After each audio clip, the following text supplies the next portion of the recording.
Cool. So let's get started. Tami, welcome to the Invisible Not Broken Pate. Awesome.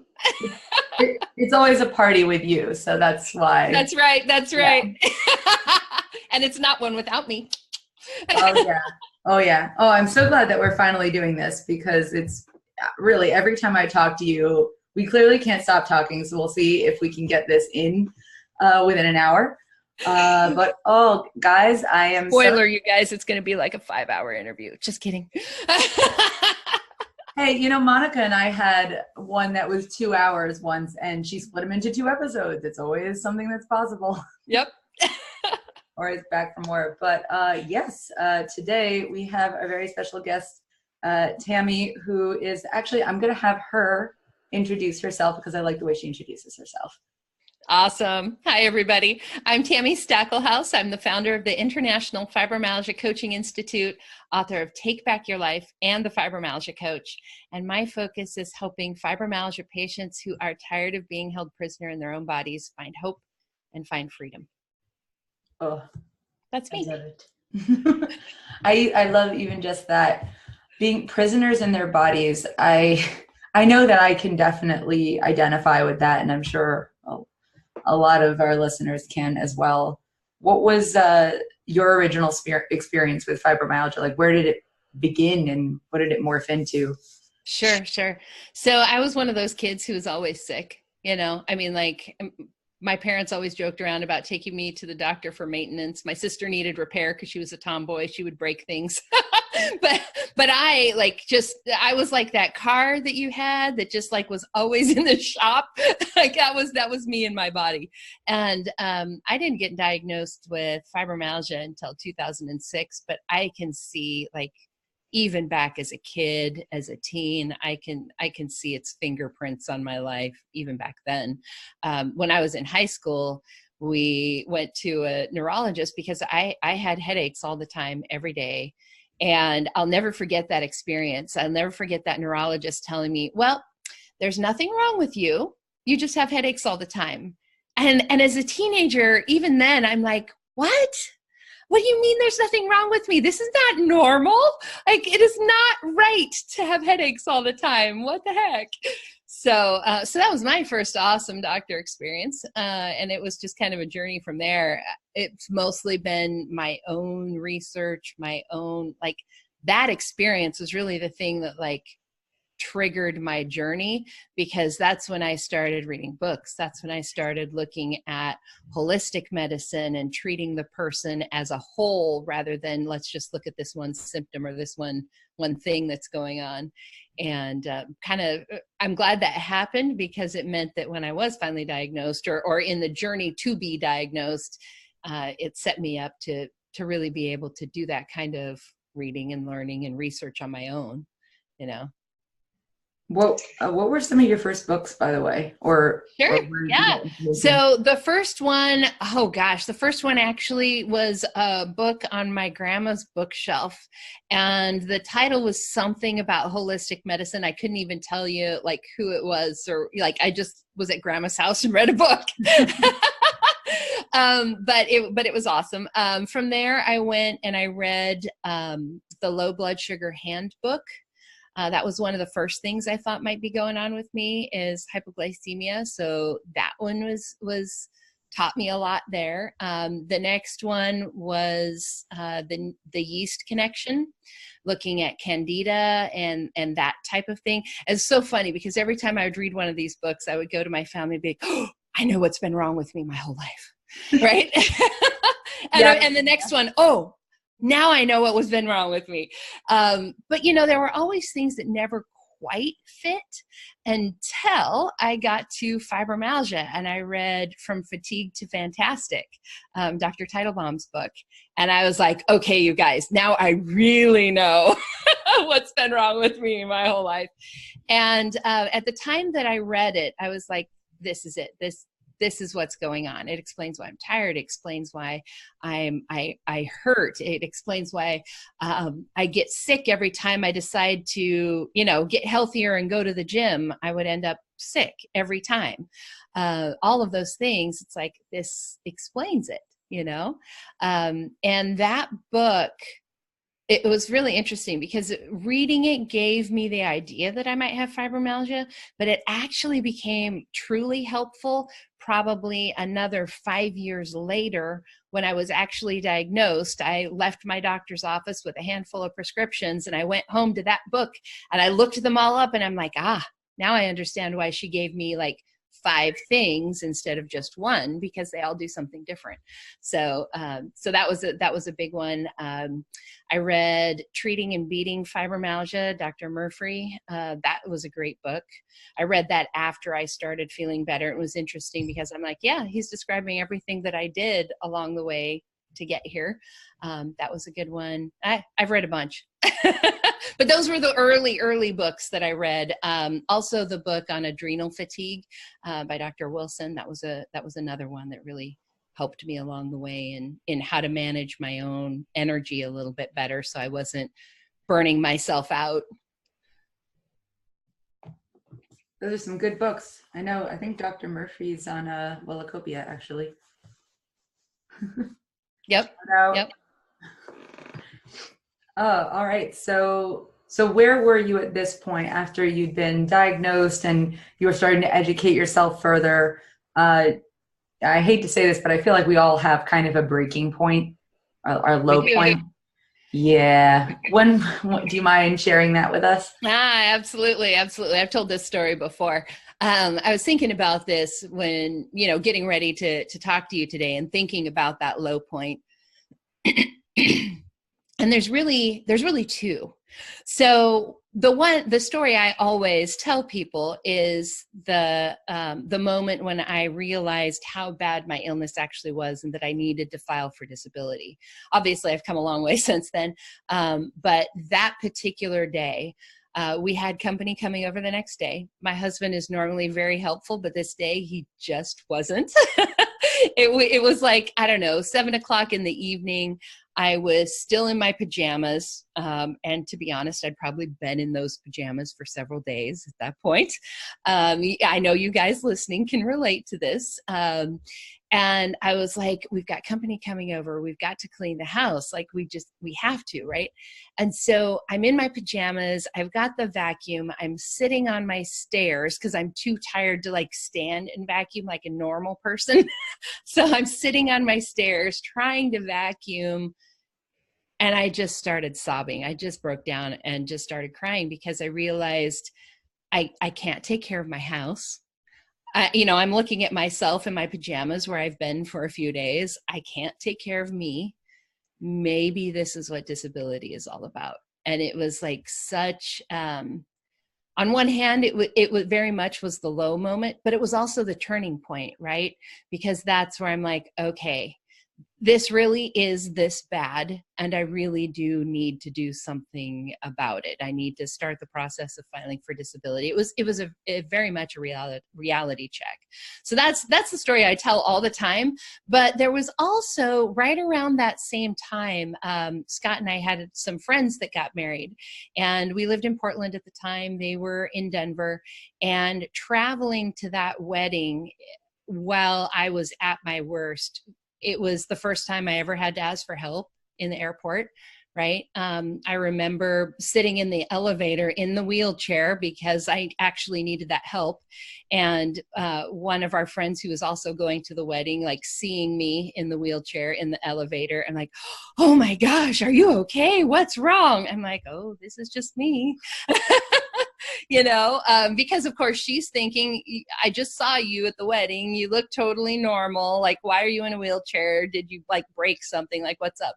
That was very awkward. And the first time that had ever happened to me. And so figuring out how to navigate that, while we were at the wedding, I wasn't out there dancing with everybody else. I didn't get to go on the sightseeing trips and the hiking trip with everybody else. I was sitting in the hotel room.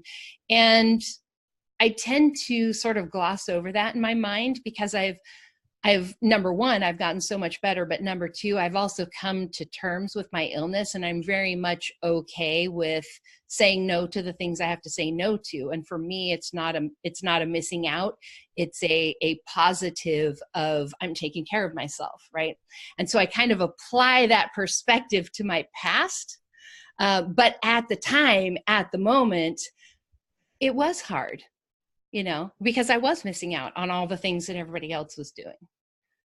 Oh yeah, absolutely. And just from my experience, I found that those breaking moments, those low moments when you're alone, all of them stay with you. But the ones that involve something that could be labeled as like embarrassing or humiliating, we remember them, but we don't bring them to the forefront of our mind very often.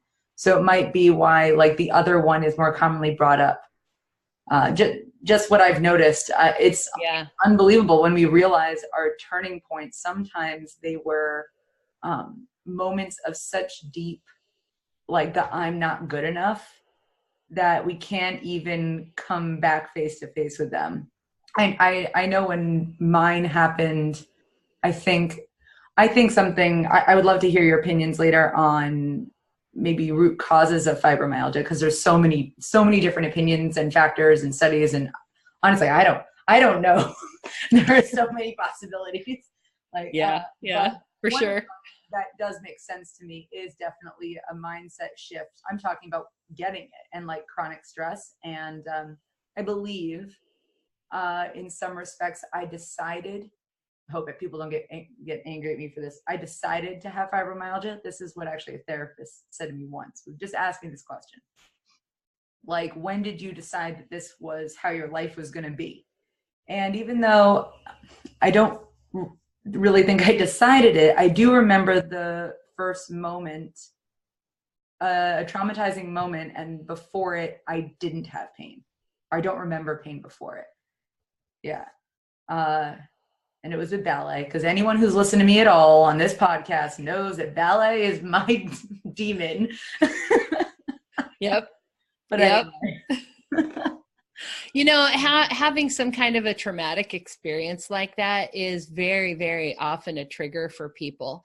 I always say that there's always some kind of trauma. I say the word always, but like there's a little asterisk there. Like, we can't say 100% always. But I mean, when my neurologist, when he diagnosed me, he said, well, typically we find that people with fibromyalgia have PTSD. Do you have any childhood trauma? If I didn't recognize that ballet was actually traumatizing, I would have been a perfect candidate to say like, nope, I'm just a fluke. But I did happen to realize that. So maybe the asterisk is people who don't realize they've been traumatized because they wouldn't necessarily label it as such. Because if telling people I was traumatized as a ballet dancer doesn't really seem to compete with the typical PTSD people out there. Right. But I have had some friends who did ballet as kids, and I feel you. I mean, look, if you've seen Black Swan, I'm not making this up. Like, right, exactly. But anyway.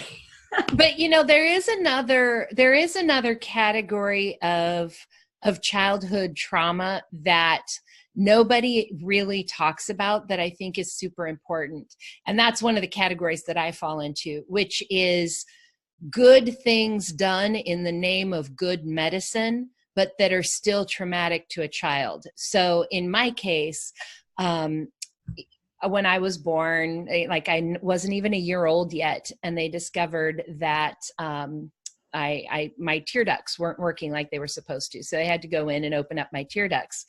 And, back in the early 70s, y'all can figure out how old I am now.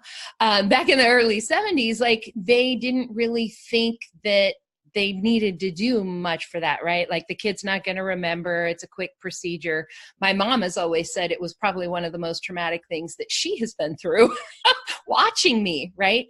And I believe that was traumatic. to me. Like, I may not remember it at all, but I think our bodies remember. I think on a cellular level, we remember. I think that's still stored in there somewhere. And I think there's a lot of people that fall into that category. It could be anything from, oh my gosh, the time I was at the dentist and screaming and yelling and hiding in the corner. Right? Like, that was trauma.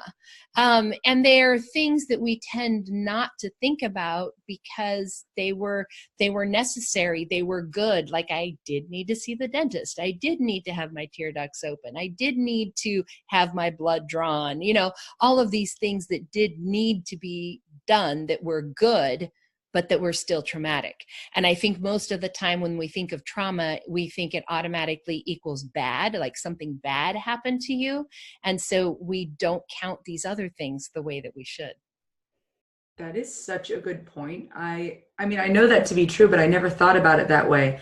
We always categorize trauma as something bad happening to us, but rather it could be any situation, a positive situation, and yet it stuck with us and left a negative essence around it.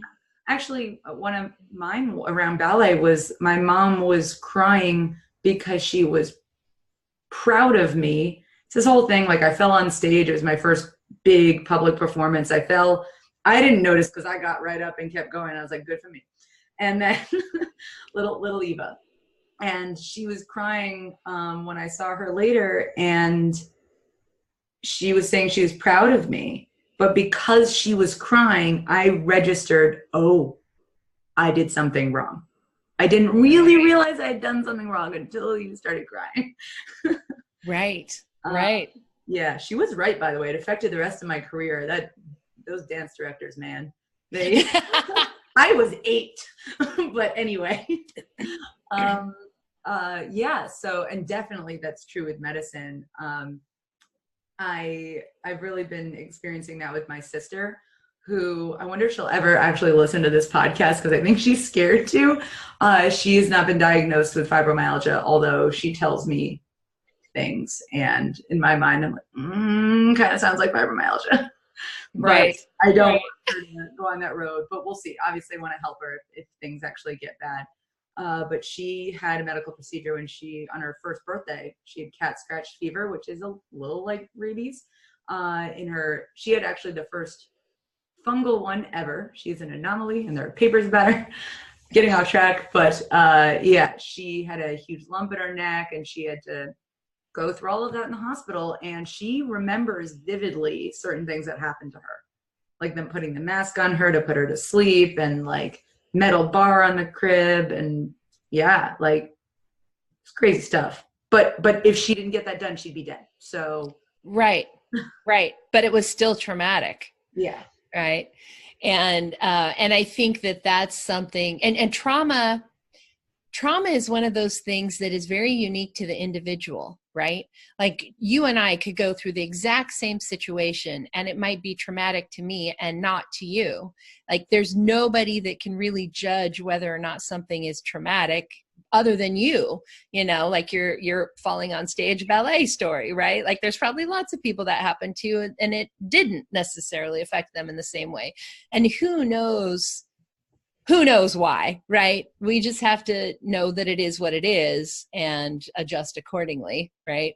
And it could be a physical trauma. It could be a mental or emotional trauma. It could be, anything like a car accident or an illness, or in my case, chronic stress was really the thing that finally triggered fibromyalgia to rear its ugly head and be like, hello, here I am.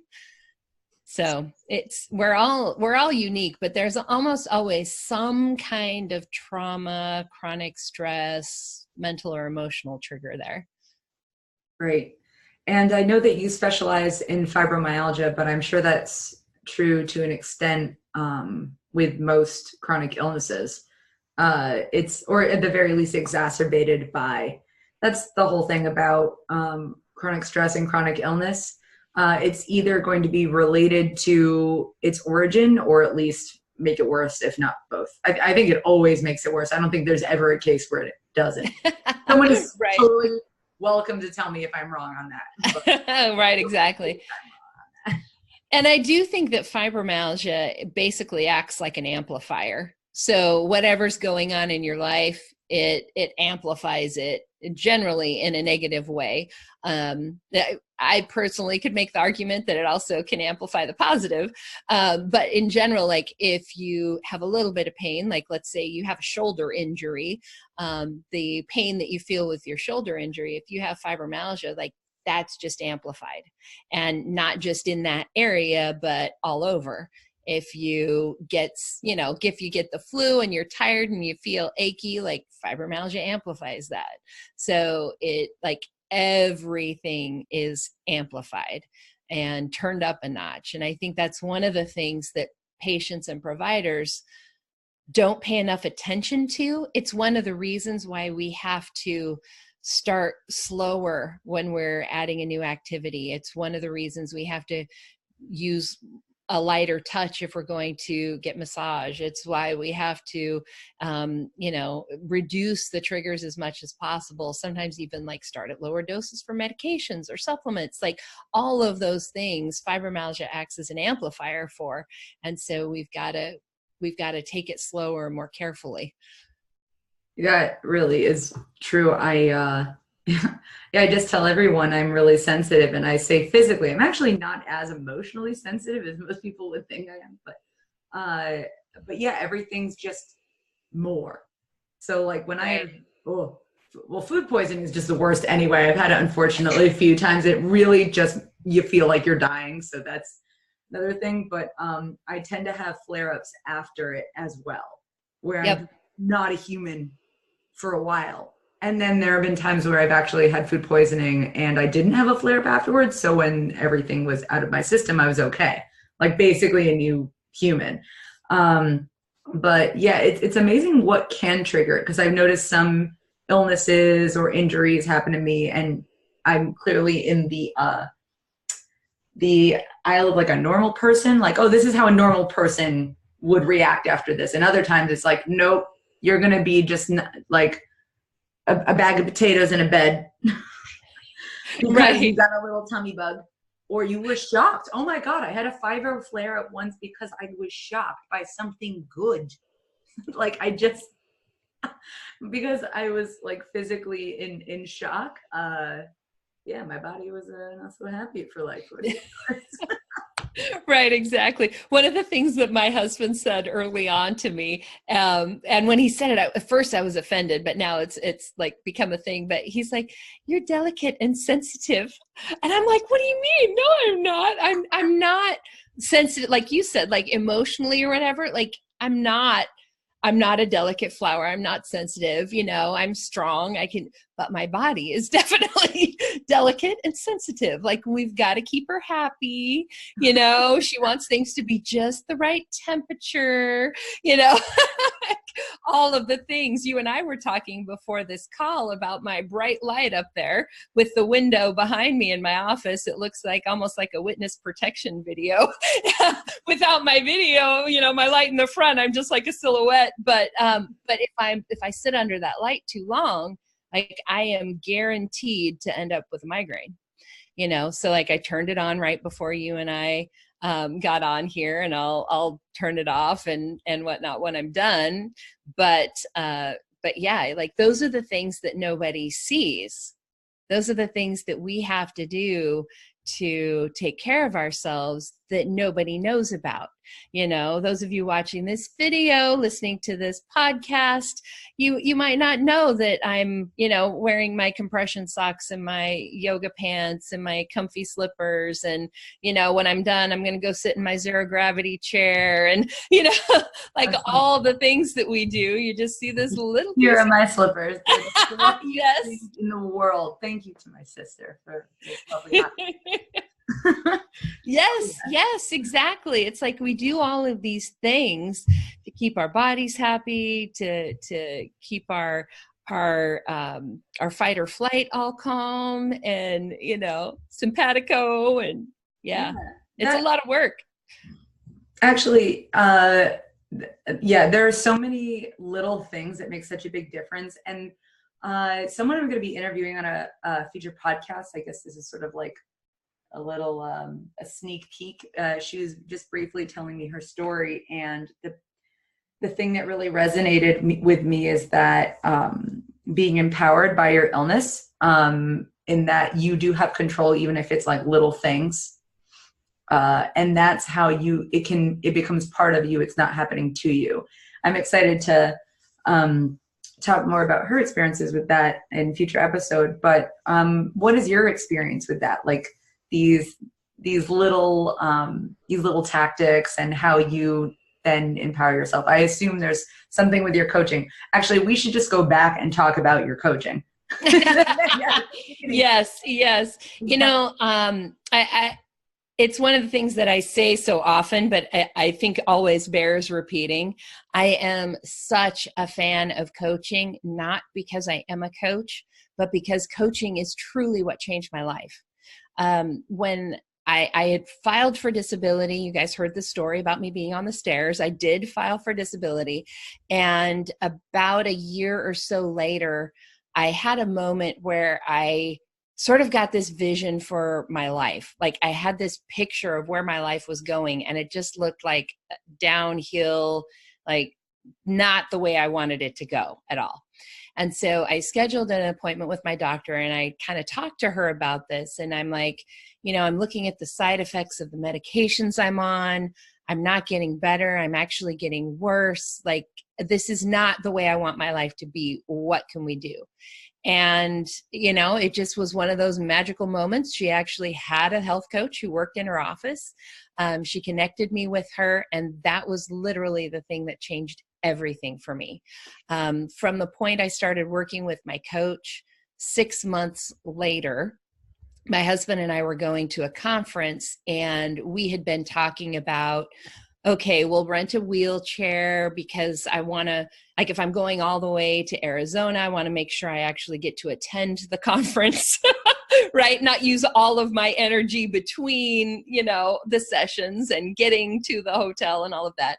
So we'll rent a wheelchair. And we were just like brainstorming how I could do this with as sick as I was.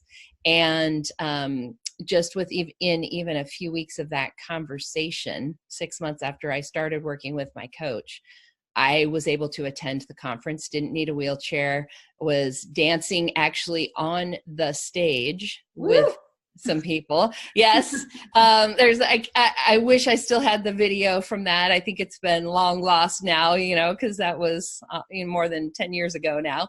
But yeah, it was truly amazing how much my life changed with the help that I had from my coach. And the main reason that all that happened was because I was finally able to implement all the things my doctor had been telling me all along for the 3 years before that, right?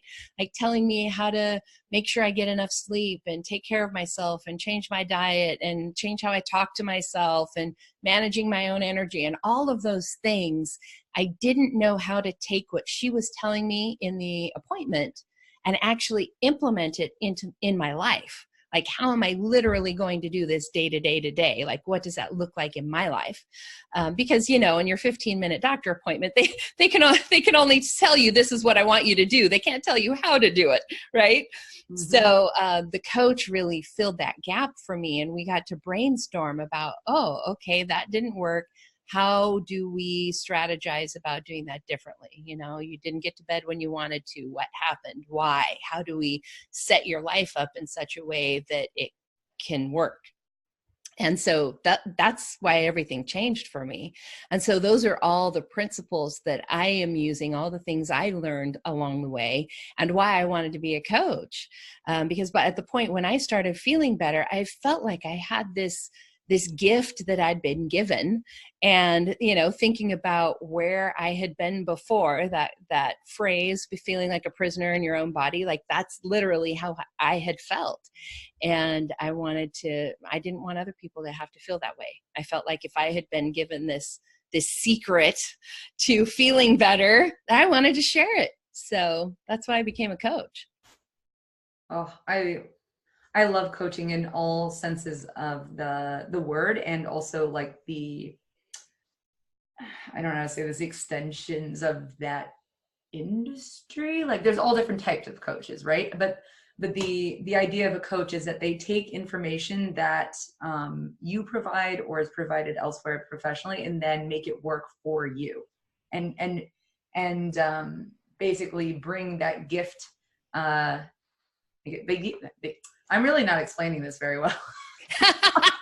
Well, I can tell you, in my mind, but maybe you could probably explain this. Yes, I was actually just talking to somebody yesterday on the phone about this who was thinking about being a coach.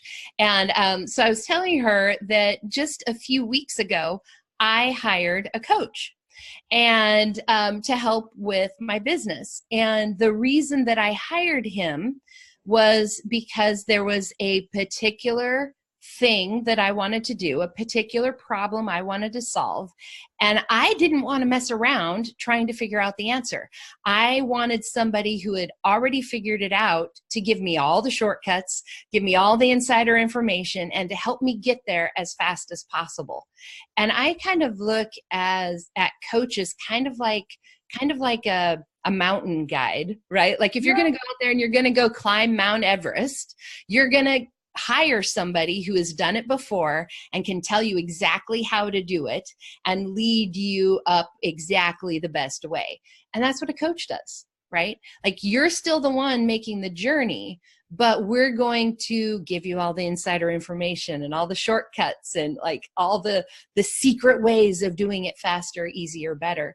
Because for a lot of us, it's like, I don't have time to mess around. Like, yeah, I figured a lot of this stuff out on my own, the fibromyalgia part of it, because the coach that I hired didn't have fibromyalgia, didn't understand fibromyalgia, so it did take me longer. But imagine if you had somebody who had already been where you want to go and could tell you exactly the fastest, easiest, best way to get there. What would that save you in time, energy, money, right? Like you could get back to living your life. You wouldn't be spending all your time going from doctor to doctor trying to figure stuff out. Like you'd have your answers and you'd be feeling better. That's what a coach is for me. That is a perfect analogy. I've had a health coach, a business coach, a life coach. So obviously I'm a fan as well. And to put that in perspective, I am a nutritionist and a trainer, still needed a coach. I've had a business before Wellacopia, still needed a coach. Yep. You're also going to always be biased and you're always going to try a million different things. So that's what I meant by like, you also give a coach your knowledge. So yes, exactly. Here's all the things I have tried and haven't tried and what's worked, what hasn't. And so they can take that into the mix and then give you something really, truly personalized. That's the other great thing about coaching is it wouldn't be coaching if it wasn't personalized. Exactly. I, especially with fibromyalgia, like anybody who knows anything about fibromyalgia, like if you are a fibromyalgia person listening to this, you know that one of the universal truths is we are all very different. Like we don't respond to treatment the same way. Our illness shows up in our bodies in different ways. Like the way we experience our pain, the way we experience our fatigue, like it all shows up differently.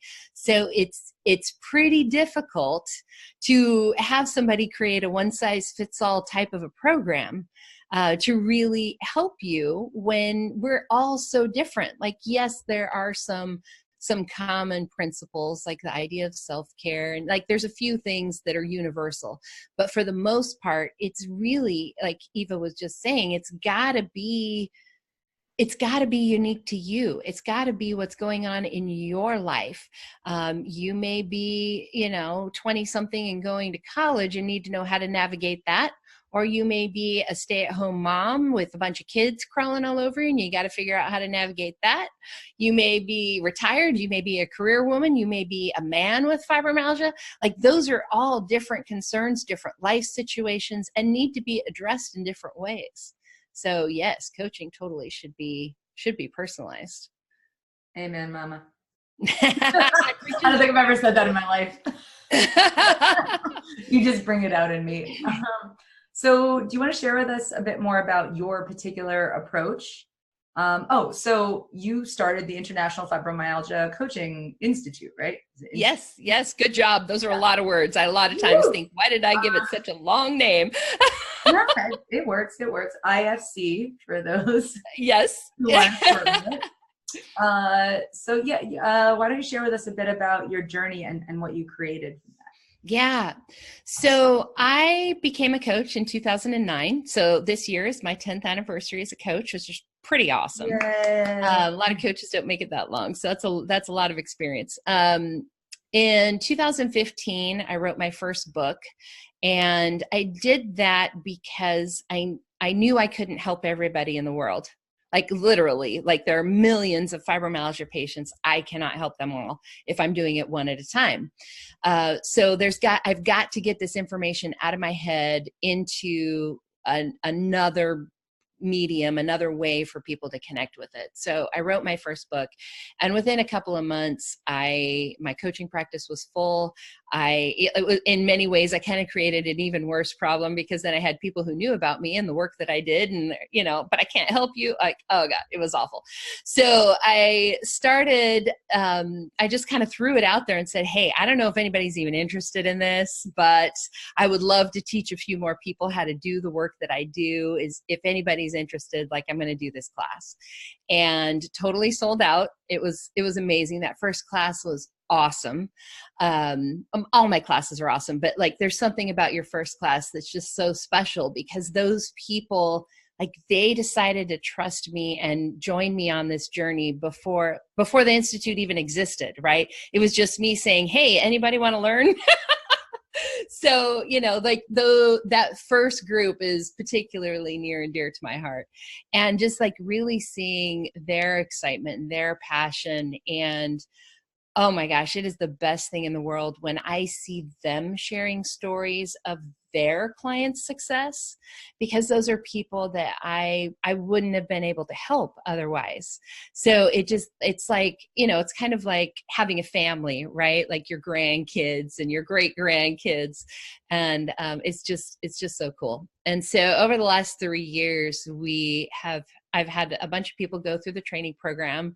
We have close to 40 coaches in 5 countries around the world. I do have a class right now that's gonna, one of the students in there is gonna give us 6 countries, which is awesome. And my goal is 100 coaches in 10 countries in the first 5 years. So I've got a couple more years to go. And it's really like my goal to have that many in all those countries is really about helping the patients, right? Like, there's only so far I can help somebody who is in another country. I don't know your medical system. I may not even know your language.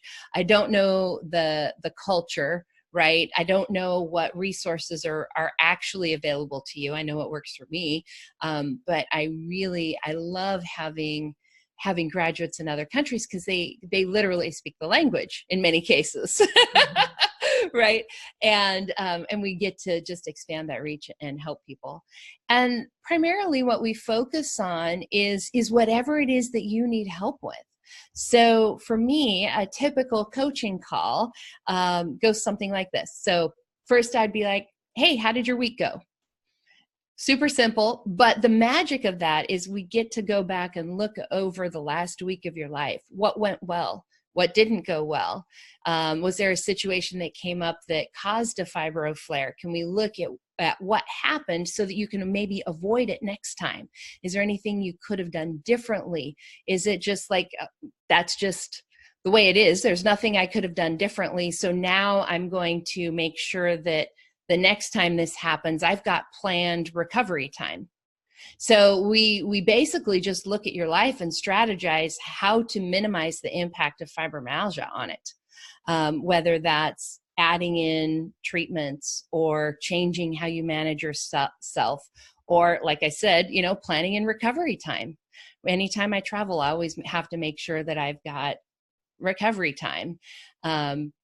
And then that means that I'm not having to cancel things. And it means that fibromyalgia isn't impacting my life as much because I've planned for it. And I think that's really the biggest secret, is all the planning that you have to do. and you can, if you know how to plan for the big stuff, then it allows you to be spontaneous in the littler things. But there's still tons of planning and preparing and yeah. What would you say to people who feel like they already understand their illness really well? So a lot of people, we've been living with this for years and we're like, nah, I know what's up. I know what my body has to say, and I know what my environment is and my boundaries. What would you say to them? Totally. And you may very well. So if you're a person who says that and you're living the life that you want to live, then awesome. Like there probably isn't much I can do to help you. But if you are saying that, but you're not living the life that you want to live, then it's worth getting an outside perspective on that. Because we just can't see our own stuff. Right.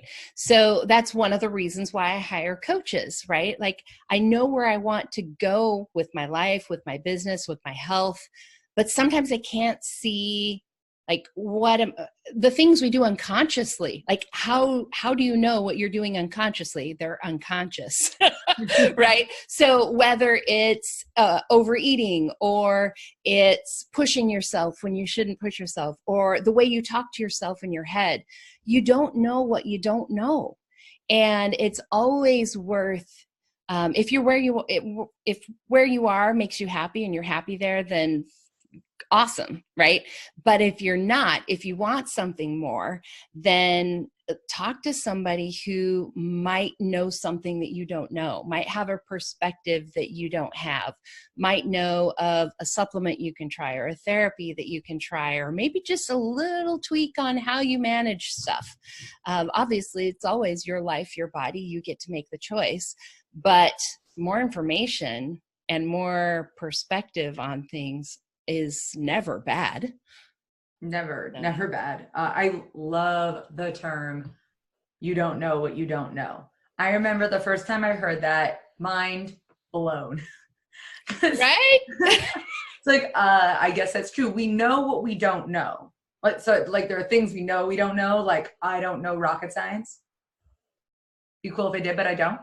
But I didn't know that I didn't know certain things about my past, like that 8-year-old falling and how it had such a big impact on my life. I did not know that. I didn't know that for a really long time.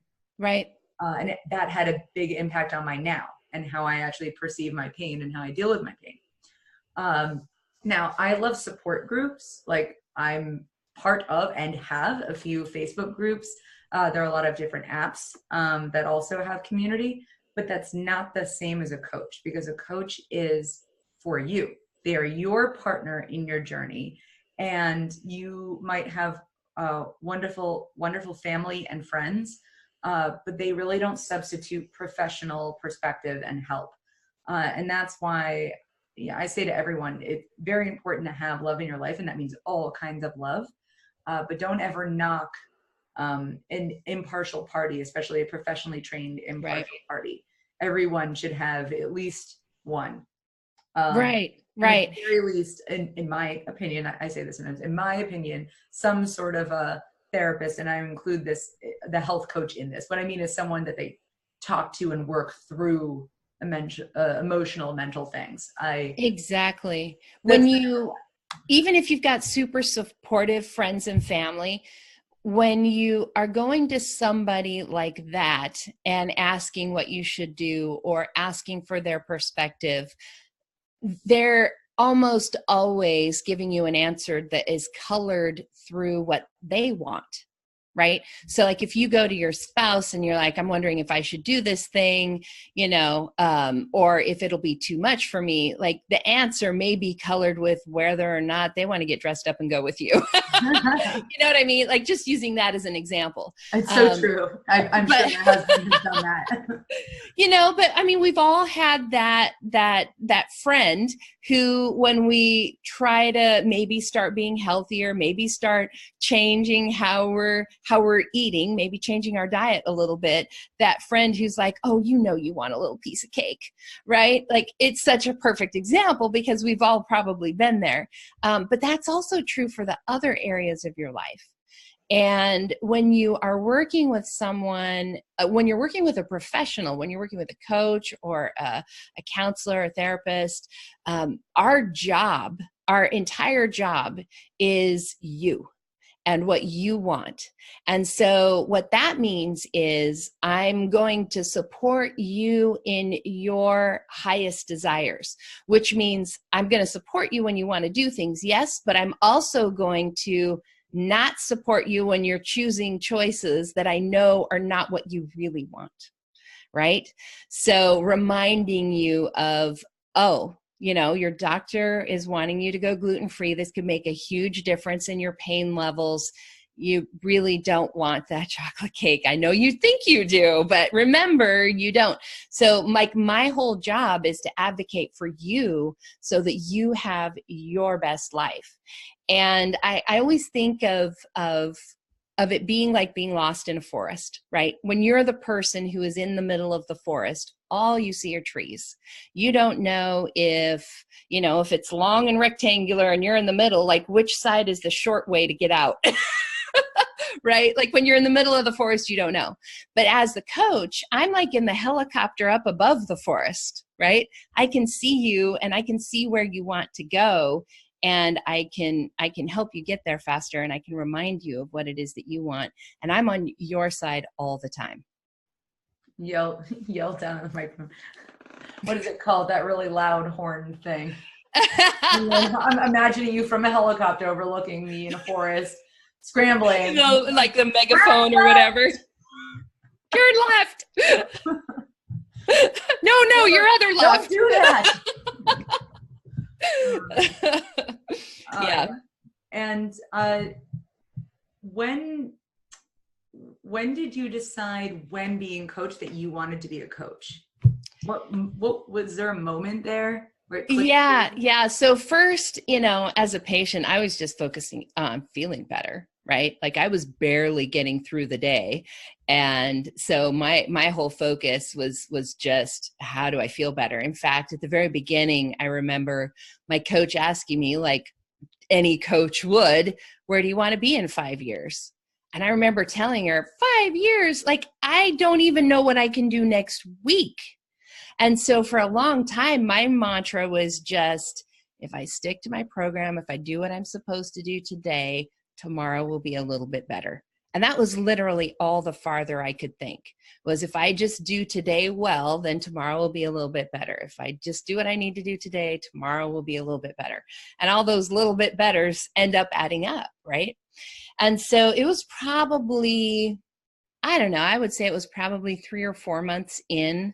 It was actually my coach who brought it up, who was like, you would be really good at this. And I'm like, yeah, I know I would be. Like I was always the person that like their friends would go talk to and ask for advice. Like I've basically always been a coach, right? And so I'm like, yeah, but I'm not there yet. Like I'm not well enough to help somebody else yet. Like I don't want to take on clients and have to like cancel their sessions because I am in a flare, right? So yeah, it was probably about 6 months after I started working with my coach that I finally was like, okay. My husband was really excited about coaching because he had seen, he got his wife back. And so I was like, okay, I will do this if you do this with me, because I just don't feel confident enough in my own health that I feel like I could start a business on my own. And so he's like, yeah. So, the first few months he actually was coaching with me, and now it's like, it's all me. It's not, but that beginning, it was such an important thing to have his support and have him be like, basically, yeah, I'll help catch if you drop something, and it really gave me the space to figure out that creating this career has actually been a huge help in helping me feel better, right? Like I could structure my life in such a way that it supported my healing instead of competed with my healing, which I think is something that a lot of us with chronic pain, chronic illness, fibromyalgia, like that's what we feel like. We have to choose our health or our career. We can do all of these things, or we can feel good. And I don't think you have to have an or. I think you can have an and, but it does mean setting your life up in a way that works for you. And the more control you have over that, the more choices you have, right? Like I get to choose who I work with, when I work, how I work, where I work. Like I get control everything because I can always say no. And that means that I don't have pain. That means that I can do the things that I want to do and feel good. Yeah, I love the fact that I too feel comfortable now having a startup and also having my illness. And when I say comfortable, I mean, I used to be actually pretty good at giving myself what I needed health-wise.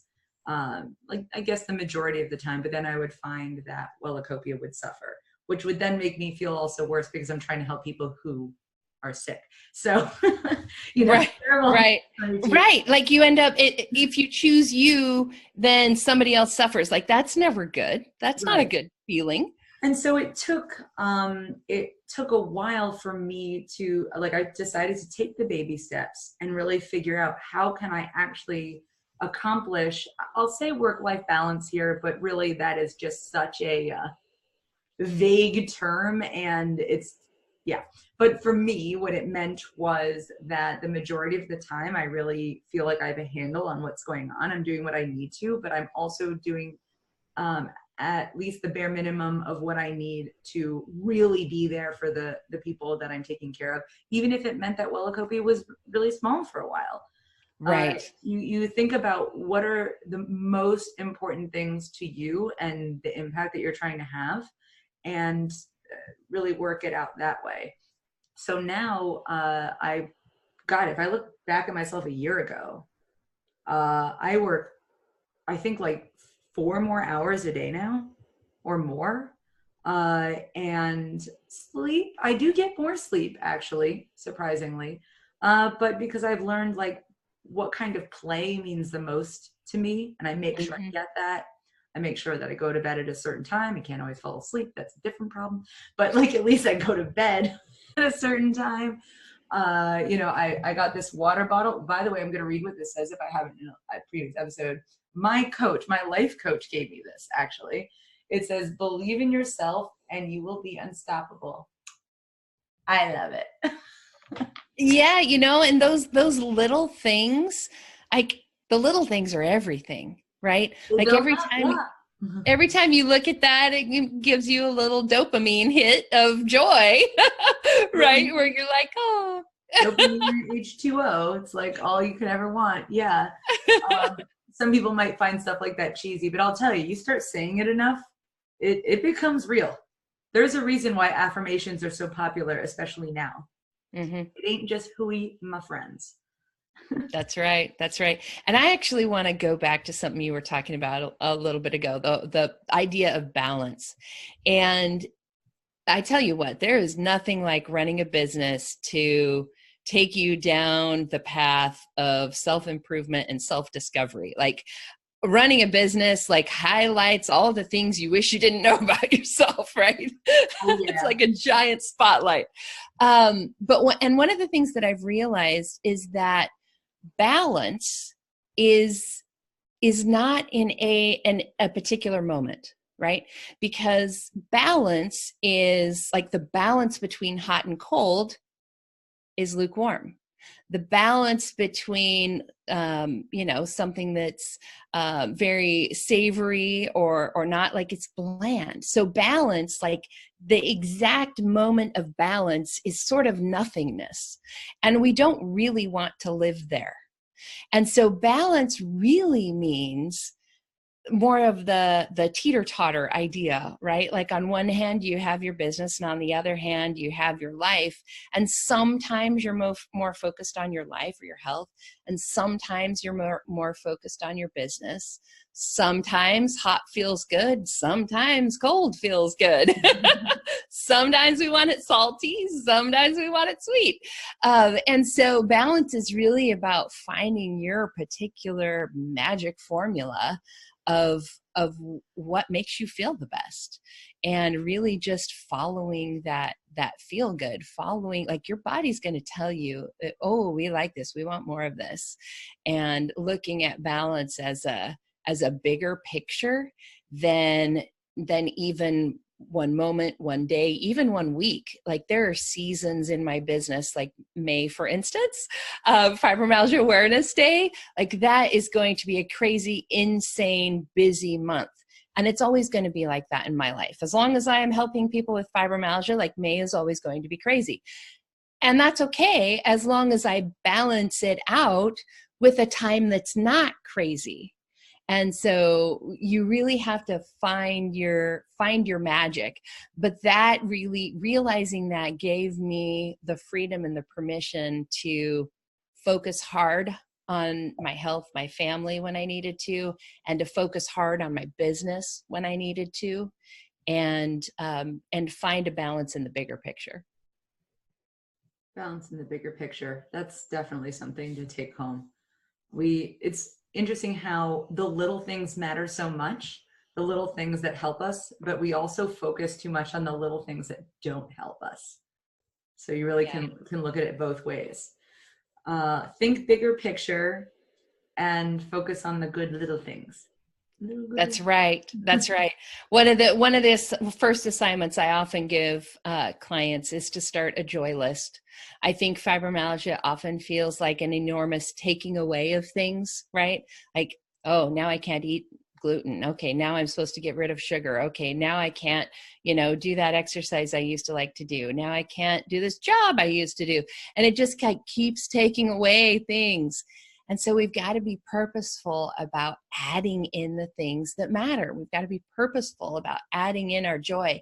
And if you've had fibromyalgia for a long time, you may be very, very disconnected from what those things are, and they don't have to be expensive. They don't have to take a long time. The number one thing on my list is rubbing the belly of happiness and joy, which doesn't happen to be here, but often is sitting right here next to my desk. And that's, petting the cat. He loves to have his belly rubbed, and it's like a big round Buddha belly. It's just so good. So, like, finding your joy in those moments and purposely adding the joy into your life, that's what makes life worth living.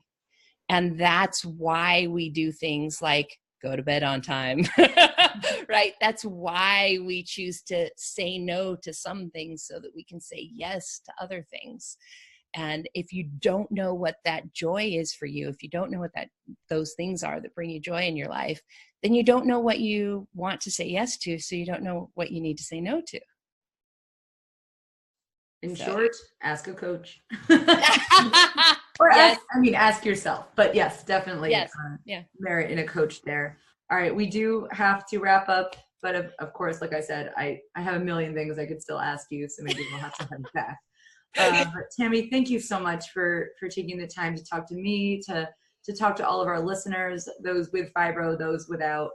All of you listening can get so much from what Tami had to tell us today. So please leave comments below, send us an email, shout out on social media. We're definitely building up on Instagram. And I'll talk to you soon, Tami, and talk to you guys later too. It's been a blast. Indeed. All right. Bye, love.